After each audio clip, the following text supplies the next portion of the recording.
जय हिंद दोस्तों। इस वीडियो में हम बात करेंगे हरियाणा ग्रुप डी के प्रीवियस ईयर क्वेश्चन पेपर की।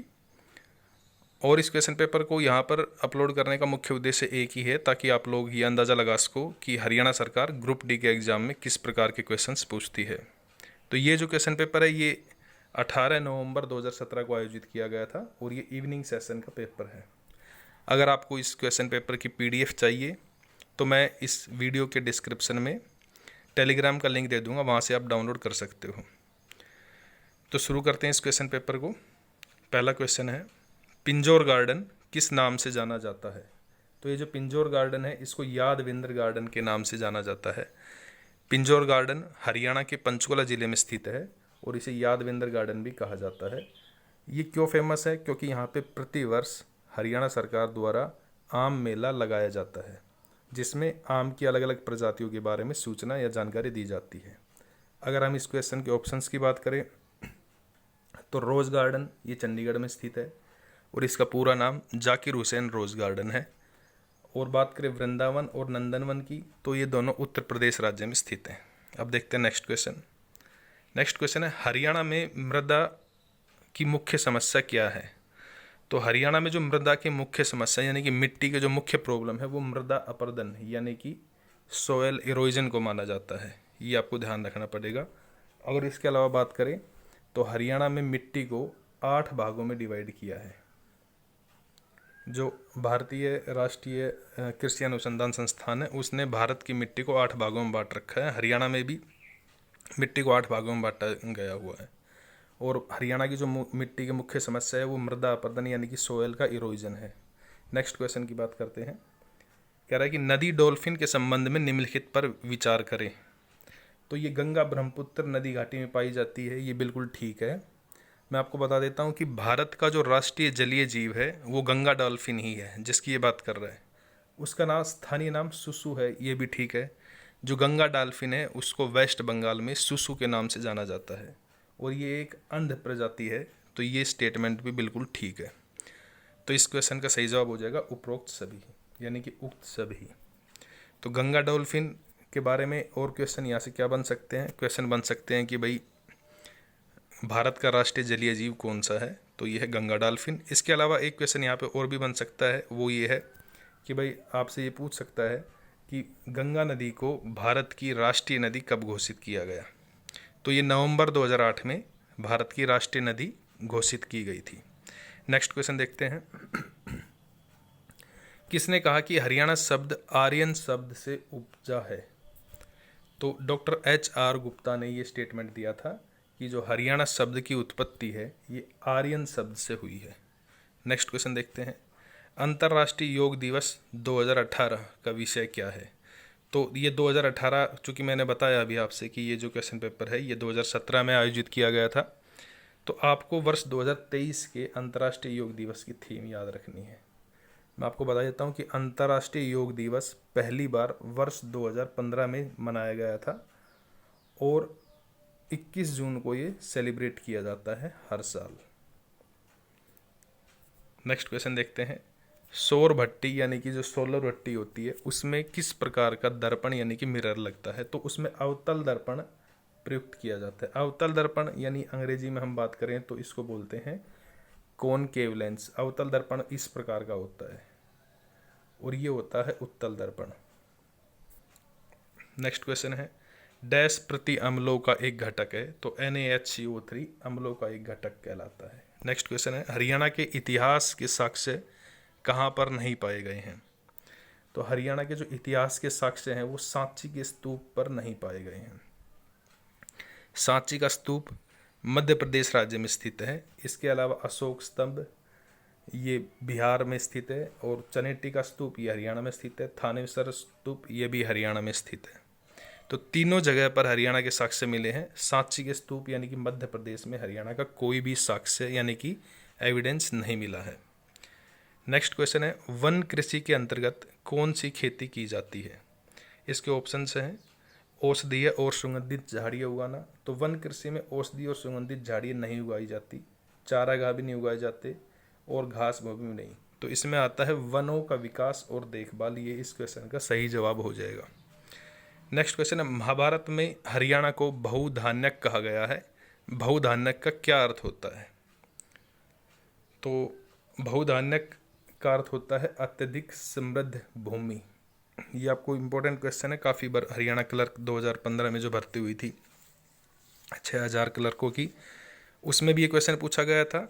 तो उसमें ये पूछा गया था कि महाभारत में हरियाणा को किस नाम से जाना जाता है, तो बहुधान्यक उसका ऑप्शन था, वो ठीक था। तो बहुधान्यक का अर्थ क्या होता है? ये होता है अत्यधिक समृद्ध भूमि। ये आपको ध्यान रखना पड़ेगा। नेक्स्ट क्वेश्चन है, वैदिक काल के अनुसार हरियाणा को पौराणिक वंश की मातृभूमि का इतिहास है। तो ये भरत, जैसा आप सबको पता होगा कि हमारे देश का नाम भारत राजा भरत के नाम पर पड़ा है, तो मातृभूमि का इतिहास है, यानी कि भरत भूमि का इतिहास है ये। नेक्स्ट क्वेश्चन है, मौलिक कर्तव्यों के संबंध में संस्तुति हेतु निम्नलिखित में से कौन सी समिति बनाई गई? तो इसमें कुछ ऑप्शंस दे रखे हैं, इसमें से सही जवाब हो जाएगा सरदार स्वर्ण सिंह समिति।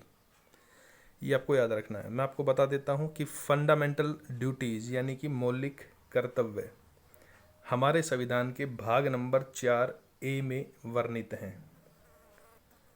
और हमने जब हमारा संविधान बना उस समय हमारे संविधान में एक भी फंडामेंटल ड्यूटी नहीं थी, लेकिन आज की बात करें तो हमारे संविधान में कुल 11 फंडामेंटल ड्यूटीज़ वर्णित हैं।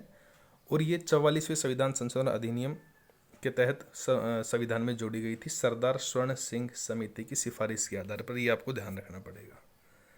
नेक्स्ट क्वेश्चन है, हड़प्पा सभ्यता की खुदाई के दौरान राजा का मुकुट कहाँ पाया गया है? तो हड़प्पा सभ्यता की खुदाई के दौरान जो राजा का मुकुट है वो एक जगह का नाम है जिसका नाम है कुनाल। ये आपको याद रखना है, वहाँ से मिला है। नेक्स्ट क्वेश्चन है, संविधान के इन प्रावधानों में से कौन सा भारतीय राज्य के धर्मनिरपेक्ष स्वरूप का उद्घाटन करती है?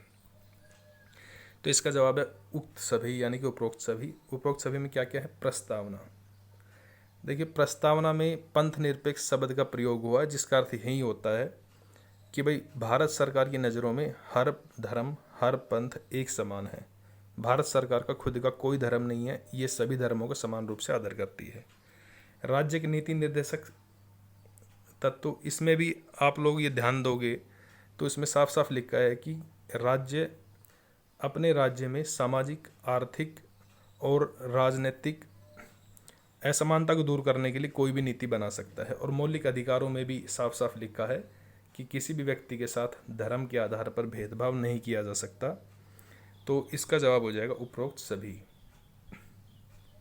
नेक्स्ट क्वेश्चन देखते हैं, किस वर्ष के दौरान सच्चर शुरू किया गया? बेसिकली ये सच्चर नहीं है, यह सच्चर फार्मूला कब लागू हुआ? तो सच्चर फार्मूला 1949 में लागू हुआ था। ये काफ़ी इंपॉर्टेंट क्वेश्चन है, हरियाणा पुलिस में पूछा हुआ है, हरियाणा क्लर्क में भी पूछा गया था, हरियाणा पटवारी के एग्जाम में भी पूछा गया था। नेक्स्ट क्वेश्चन देखते हैं, भारत के तटीय मैदानों के बारे में निम्नलिखित कथनों पर विचार कीजिए। तो एक बार मैं स्टेटमेंट पढ़ देता हूँ सारे। पश्चिमी तटीय मैदान आधे डूबे हुए तटीय मैदानों का एक उदाहरण है। तो भारत के जो वेस्ट कोस्ट है, वेस्ट कोस्ट आधे डूबे हुए तटीय मैदानों का उदाहरण है। ये स्टेटमेंट बिल्कुल ठीक है। जैसा आप लोग जानते हैं कि भारत के वेस्ट में मुंबई, गोवा, मंगलोर, कोच्चि आदि पोर्ट आते हैं। ये आधे डूबे हुए तटीय मैदान है। उसके बाद कहता है कि पूर्वी तटीय मैदान पतनों और बंदरगाहों के विकास के लिए प्राकृतिक स्थिति उपलब्ध कराता है। ये बिल्कुल ठीक है। जैसा कि आप सब लोग जानते हैं कि भारत का जो ईस्ट कोस्ट है, यानी कि ये वाला हिस्सा, यहाँ पे आपको पता है पारादीप उड़ीसा है, विशाखापट्टनम है, तूतीकोरन है, और यहाँ पे हल्दिया है, हल्दिया कह रहा हूँ सॉरी, ये बोलते हैं हुगली, यानी कि कलकत्ता बंदरगाह है। तो ये बेसिकली तीनों ही स्टेटमेंट ठीक है। तो इसका जवाब हो जाएगा 1, 3 और 4। नेक्स्ट क्वेश्चन है, वर्ष 2016 के दौरान हरियाणा डैश देश के साथ विकास हेतु एक भ्रातृ राज्य संबंध में प्रवेश राजी हुआ? तो इसका जवाब हो जाएगा दक्षिण कोरिया। नेक्स्ट क्वेश्चन है, निम्नलिखित में से कौन सा उत्पादन का एक कारक नहीं है? तो ये इकोनॉमी का क्वेश्चन है, इसमें थोड़ा सा फेडेड है तो मैं इसको छोड़ देता हूँ। नेक्स्ट क्वेश्चन देखते हैं जो क्लियरली प्रिंट हुआ है। उसके बाद कह रहा है कि रानी झांसी समुद्री राष्ट्रीय उद्यान कहाँ स्थित है? तो रानी झांसी समुद्री राष्ट्रीय उद्यान यानी कि नेशनल पार्क, ये अंडमान एंड निकोबार द्वीप समूह में स्थित है। अंडमान और निकोबार द्वीप समूह की राजधानी पोर्ट ब्लेयर है और अंडमान निकोबार द्वीप समूह में टोटल द्वीपों की संख्या 248 है, ये भी आपको ध्यान रखना है। इसके अलावा जो सबसे इंपॉर्टेंट बात है अंडमान एंड निकोबार के बारे में वो ये है कि पूरे भारत में 2 ही ज्वालामुखी हैं, वो दोनों अंडमान निकोबार द्वीप समूह में स्थित हैं। एक का नाम है बैरन और एक का नाम है नारकुंडम, जिसमें से एक इनएक्टिव है और एक एक्टिव है। नेक्स्ट क्वेश्चन है, मजलिस उल्लिसा किसके द्वारा लिखा गया? तो अल्ताफ हुसैन हाली। अल्ताफ हुसैन हाली हरियाणा के प्रसिद्ध उर्दू कवि हैं। इनके ऊपर खूब क्वेश्चन पूछता है, इन्हें हादी ए हरियाणा भी कहा जाता है, ये आपको ध्यान रखना है। नेक्स्ट क्वेश्चन, निम्नलिखित विचार करें और सही चुनें। रेड क्लिफ भारत और अफगानिस्तान के बीच, पहला गलत है बिल्कुल, क्योंकि रेड क्लिफ रेखा भारत और पाकिस्तान के बीच में। मैकमोहन रेखा भारत और, ये भी गलत है क्योंकि मैकमोहन रेखा भारत और चीन के बीच है, तो दोनों गलत है, इसका जवाब हो जाएगा। नेक्स्ट क्वेश्चन देखते हैं, कह रहा है कि हरियाणा भारत में पशुपालन में किसके बाद आता है? तो सबसे ज़्यादा पशुपालन पंजाब, उसके बाद हरियाणा, तो इसका जवाब हो जाएगा पंजाब के बाद आता है। नेक्स्ट क्वेश्चन देखते हैं, जब त्रिस्तरीय सरकार तथा पंचायत और नगर निगम को संवैधानिकृत किया गया तब प्रधानमंत्री कौन था? तो ये बेसिकली ये पूछ रहा है कि हमारे देश में जब पंचायती राज व्यवस्थाओं को और नगर पालिका व्यवस्थाओं को इम्प्लीमेंट किया, और ये आपको पता है कब हुई होगी, मैंने आपको पिछली वीडियो में, पिछला जो मैंने पेपर सोल्व करके दिखाया था उसमें भी बताया था कि जब 73वां संशोधन और 74वां संशोधन हुआ 1992 में, उस समय प्रधानमंत्री कौन था? तो उस समय नरसिम्हा राव हमारे देश के प्रधानमंत्री थे। नेक्स्ट क्वेश्चन है, एक बांस के टुकड़े से एक तार वाला संगीत यंत्र क्या कहलाता है? कि एक बांस का टुकड़ा होता है, उसके ऊपर तार बंध रहा होता है, उस संगीत के यंत्र को क्या कहते हैं? तो उसे एक तारा कहते हैं। नेक्स्ट क्वेश्चन है, थोड़ा स्टेटमेंट बेस्ड, इसको छोड़ देते हैं क्योंकि ज़्यादा टाइम कंज्यूमिंग है। यस, ये है, कह रहा है कि हरियाणा में वर्षा का स्वागत किस त्यौहार के साथ किया जाता है? तो हरियाणा में जब बारिश का स्वागत होता है, यानी कि मानसून जब आने का समय होता है, तो उस समय तीज का त्यौहार होता है, तो इसका जवाब हो जाएगा तीज।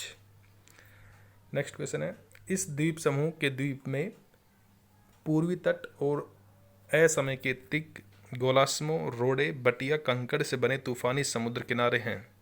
यहाँ संदर्भित द्वीप है, तो लक्षद्वीप और मिनिकॉय इसका जवाब हो जाएगा।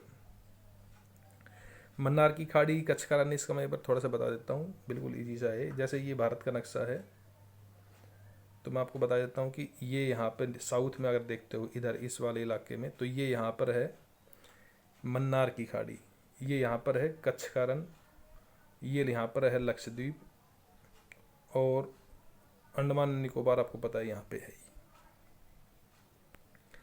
नेक्स्ट क्वेश्चन है, जीवों में वृद्धि हार्मोन किसके द्वारा स्रावित किया जाता है? तो आपको पता होगा हमारे शरीर में जो मास्टर ग्रंथि होती हैं उसको हम बोलते हैं पिट्यूटरी ग्लैंड, यानी कि पीयूष ग्रंथि, और हमारे शरीर में जो डेवलपमेंट से रिलेटेड हार्मोन्स हैं वो पीयूष ग्रंथि द्वारा ही रिलीज किए जाते हैं। बात करते हैं नेक्स्ट क्वेश्चन की, तो कह रहा है सर्वोच्च न्यायालय के मुख्य न्यायाधीश की सेवानिवृत्ति की आयु कितनी है? तो सुप्रीम कोर्ट का जो चीफ जस्टिस होता है उसकी रिटायरमेंट की एज कितनी है? तो उसकी एज होती है 65 ईयर। ये बिल्कुल इजी क्वेश्चन है। अगर हाई कोर्ट की बात करें, ये पूछे यहाँ पे सर्वोच्च की जगह लिख दे उच्च न्यायालय, तो उसका आ जाएगा 62 ईयर। चूँकि यहाँ पे सर्वोच्च न्यायालय लिखा है तो 65 साल उसकी मैक्सिमम उम्र होती है रिटायरमेंट की। इसके अलावा बात करें कि सर्वोच्च न्यायालय के फिलहाल हमारे जो चीफ जस्टिस हैं यानी कि मुख्य न्यायाधीश कौन है, उसकी बात करते हैं, तो कौन है वो? उसका नाम है DY चंद्रचूड़। ये आपको याद रखना है, DY चंद्रचूड़ वर्तमान में भारत के मुख्य न्यायाधीश हैं। नेक्स्ट क्वेश्चन है, ताजेवाला बैराज किस नदी पर स्थित है? तो आपको बिल्कुल इजी सा क्वेश्चन है ये, तो यमुना नदी पर स्थित है। यमुनानगर में ताजेवाला के निकट हथिनी कुंड भी है। हरियाणा में यमुना नदी का जो प्रवेश स्थल है वो ताजेवाला में ही है, यमुनानगर में है। नेक्स्ट क्वेश्चन है, गौ हत्या हरियाणा में गोवंश संरक्षण कानून के तहत दंडनीय है। अगर कोई व्यक्ति हरियाणा में गौ हत्या के अपराध में संलिप्त पाया जाता है तो उसको 3 से 10 वर्ष तक की सजा दी जाती है। नेक्स्ट क्वेश्चन है, भारत में होम रूल लीग आंदोलन के बारे में निम्नलिखित में से कौन सा कथन सत्य है? तो होम रूल लीग आंदोलन, इसने ब्रिटिश शासकों को अगस्त घोषणा के साथ आने पर मजबूर किया। जैसे मैंने पिछला जो ग्रुप डी का पेपर सोल्व किया था उसमें एक क्रम पूछ रखा था, Poona pact, second round table conference और फिर अगस्त प्रस्ताव। तो ये होम रूल लीग आंदोलन के बाद ही संभव हुआ था। नेक्स्ट क्वेश्चन देखते हैं। एकीकृत बाल विकास कार्यक्रम मुख्यतः किसके द्वारा शुरू किया गया? एकीकृत बाल विकास कार्यक्रम भारत में यानी हरियाणा में भी शिशु मृत्यु दर घटाने के लिए, यानी कि जो बच्चे पैदा होते हैं तुरंत उनकी डेथ हो जाती है, उस रेट को कम करने के लिए हरियाणा सरकार ने एकीकृत बाल विकास कार्यक्रम शुरू किया था। उसके बाद नेक्स्ट क्वेश्चन है, यूरोपियन यूनियन का मुख्यालय कहाँ स्थित है? तो यूरोपियन यूनियन का मुख्यालय स्थित है ब्रुसेल्स, बेल्जियम में स्थित है। नेक्स्ट क्वेश्चन है, एक गाथा के अनुसार हरियाणा में प्रकृति डैश द्वारा दी गई एक वरदान के कारण अवतरित हुई। तो ये कहना चाह रहा हूँ कि हरियाणा का जो उद्गम है वो किस पर? ब्रह्मा द्वारा, ऐसा मानते हैं कि ब्रह्मा के वरदान के कारण अवतरित हुई। नेक्स्ट क्वेश्चन है, सुंदरदास एक डैश कवि थे? सुंदरदास जैन कवि थे। इसके अलावा 2-3 जैन कवि और भी हैं, लीलाधर हैं, जैन कवि श्रीधर हैं और पुष्पदंत हैं। हरियाणा के प्रमुख जैन कवियों की श्रेणी में आते हैं।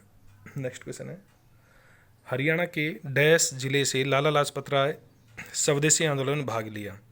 तो लाला लाजपत राय तो आपको अच्छे से पता होगा, हिसार, मैंने इस चैनल पर एक हरियाणा जीके की वीडियो बना रखी है, उसमें हिसार जिला मैंने शॉर्ट में बता रखा है, उसमें लाला लाजपत राय का जिक्र आता है और ये भी जिक्र आता है कि स्वदेशी आंदोलन में उन्होंने भाग लिया था।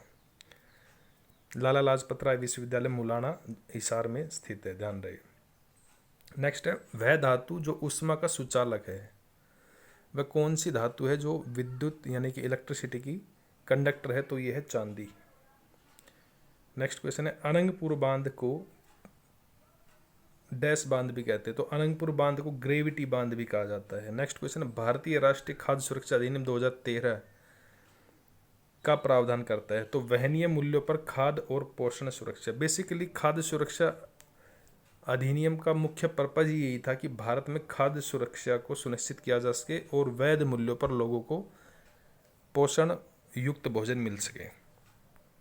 नेक्स्ट क्वेश्चन है, कालका विधानसभा क्षेत्र किस जिले के अंतर्गत आती है? तो पंचकुला में आती है। आपको पता होगा कि कालका, पिंजौर ये सब पंचकुला के ही आसपास स्थित है।